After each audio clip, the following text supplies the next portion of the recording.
How's it going? Hope you're having a wonderful day as we all settle back in from the RLCS World Championship for 2024. And if you guys didn't see the results, shoutouts to Team BDS as they win the World Championship over G2 just like they did 2 seasons prior. Now, for those that are unfamiliar about what's going on or what this conversation is, let's take a bit of a history lesson.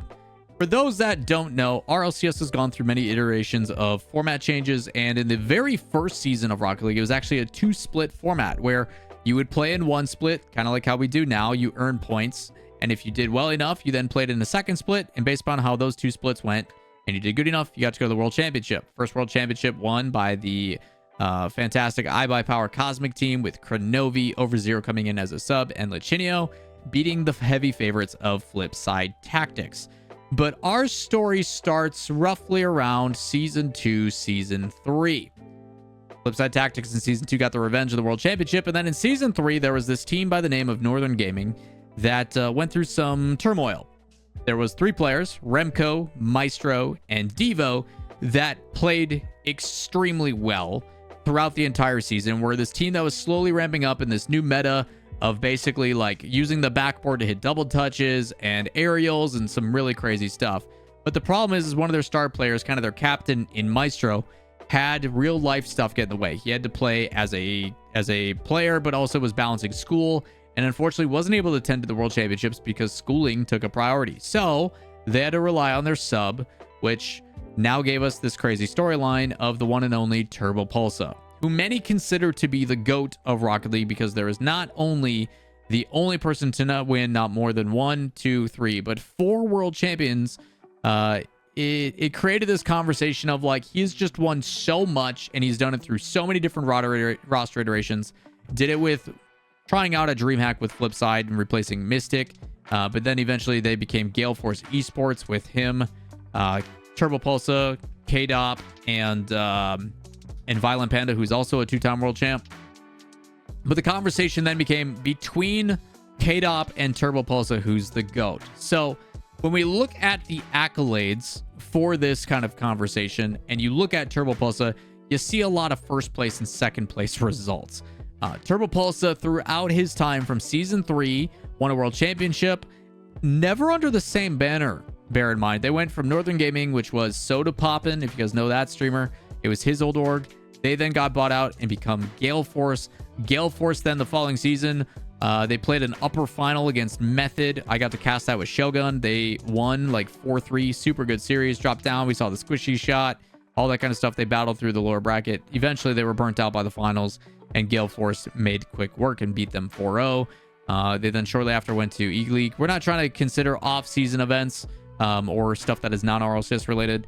They then come back in Season 5 and were first seed going in, to which they won that as well over NRG. This is the Justin Goal era, the This Is Rocket League situation, a bracket reset where Dignitas came from the lower bracket and ended up winning in that bracket reset. And they gave us one of the greatest moments in Rocket League history, only for a bump to happen and Turbo Pulsa off the sidewall to score bottom left. So that is now 3 world championships in a row. He's the 3-time. He's the GOAT. He's the best to ever do it, which many of us agree. The following season, then, he loses after a perfect season. They literally go perfect all throughout league play. They go all throughout playoffs. They don't lose a single match. They go all through the world championship, winning every single match until they get to the grand finals, where Cloud9 with Torment, Gimmick, and Squishy beat them in 2 matches back-to-back, 4-1, 4-1, and play upset. The only time they felt loss that entire season, and it is sniped for them. So a second place result. The following season, in Season 7, not too pretty, to say the least, but ultimately ends up on NRG in Season 8 and wins that as well. Garrett G finally gets to lift the trophy, and of course it's with the GOAT, who now claims his 4th and final world championship. After that, he joins Team Envy because Season 9 went online and it wasn't great. A lot of people lost motivation because it was COVID era. Season 10 didn't go great. Ended up bouncing around a lot. Envy, Optic, Dark Zero, ultimately retiring. So over the course of that many seasons, which many look at, you know, how many seasons we've had in Rocket League, there's been 11 total. Out of the 11 seasons that we have had, 4 of them have been won by Turbo Pulsa. So many people consider him the GOAT. He's the winningest of all time, to which many then argue if we look at his former teammate in K-Dop. What's crazy about K-Dop is although he's only won 3 world championships because he wasn't on that team when Turbo Pulsar won with NRG, he was actually across the stage fighting on Vitality, who many consider maybe K-Dop is the GOAT because of longevity. While he doesn't have as many world championship wins, to put out a stat from there, K-Dop didn't miss a single grand final appearance at the world championship from season 3 to season 10. So while Turbo Pulsar kind of teetered off after that season 8 world championship, the next 2 seasons, you saw K-Dop go to the world championship grand final again and either win or come second. Win or come second. And then in season 10, which we kind of go iffy about, was completely online. They did play upset to BDS. BDS being this new up-and-coming team with a certain person who I consider the new GOAT. Not even in the open era, but just in general. Because something to pay attention to, despite all these accolades, despite all of these things, what many don't realize is how little of matches we used to play in the RLCS. Back in the day, we played a league play where every team plays every team one time.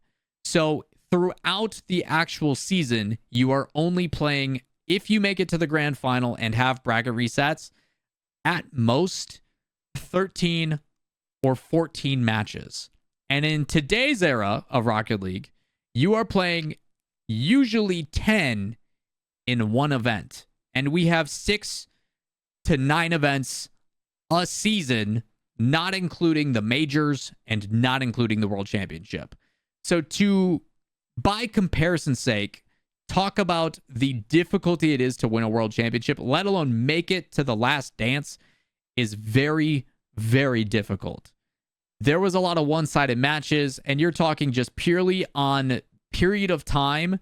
If we're talking for someone like K-Dop, he was playing probably, let's say, 2017, 18, 19, 20.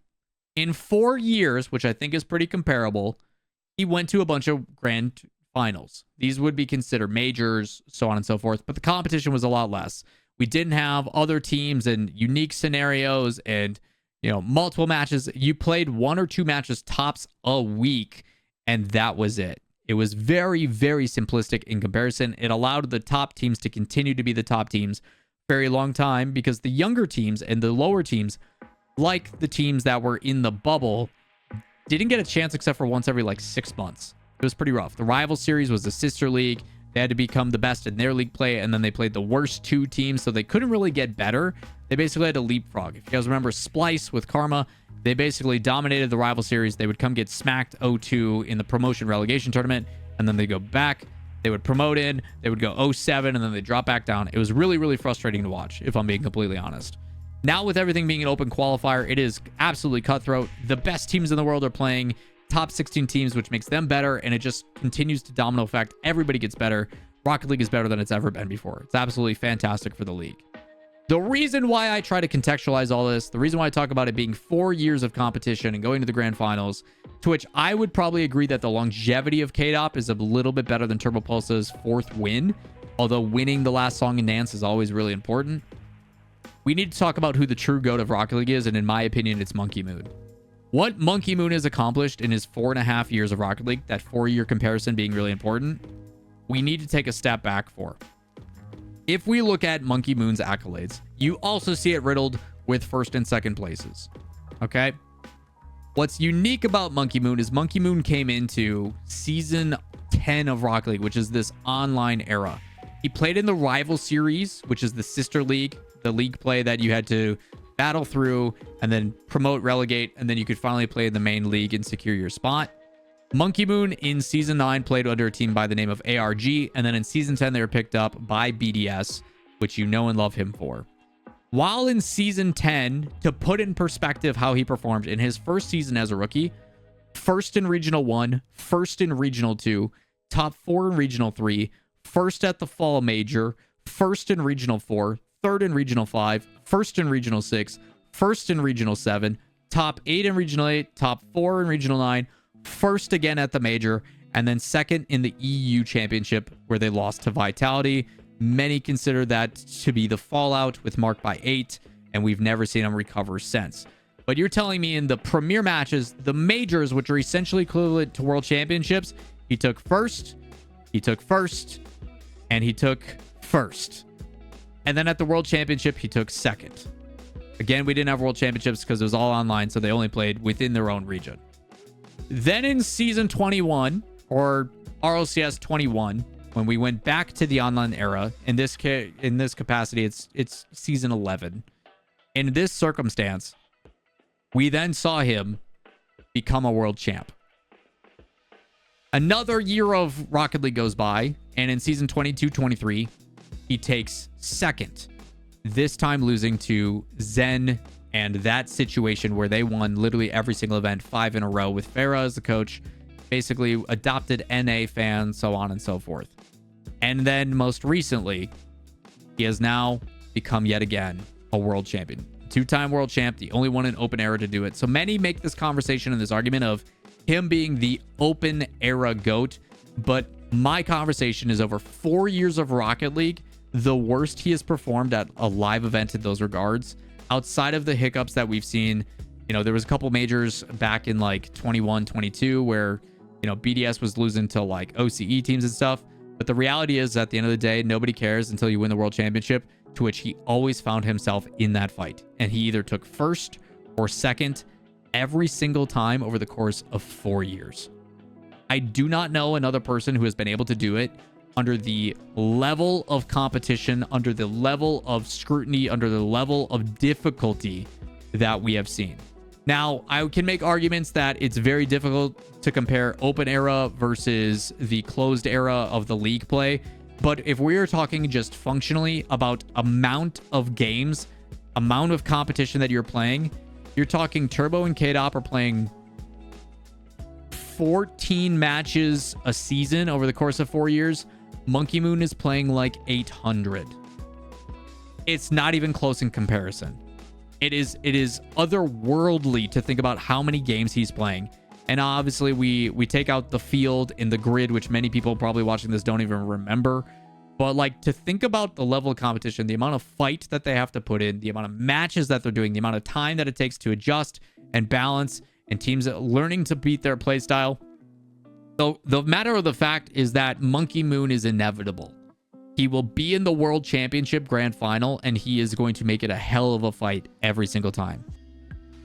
Except for last year where Vitality kind of steamrolled everybody. That's not the point. What I'm trying to say is Monkey Moon is the GOAT. I don't care what anybody has to say. In my heart of hearts, Monkey Moon is the GOAT. He is the greatest to ever play this game, and I don't think he's getting stopped anytime soon.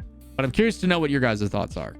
Do you think Monkey Moon is the GOAT? Do you still believe it's K-Dop or Turbo? What do you value more? Is it just overall wins? Is it consistency? What is your classification? Let me know in the comments down below. But for me, Monkey Moon is the true GOAT of Rocket League, and I'm going to stand by that until maybe someone else takes the throne from him. But I don't see that happening anytime soon. Either way, let me know what you guys think. Let me know in the comments down below. And while you're down there, if you enjoy the content, like, subscribe, turn on notifications, and we'll see you in the next one. Peace.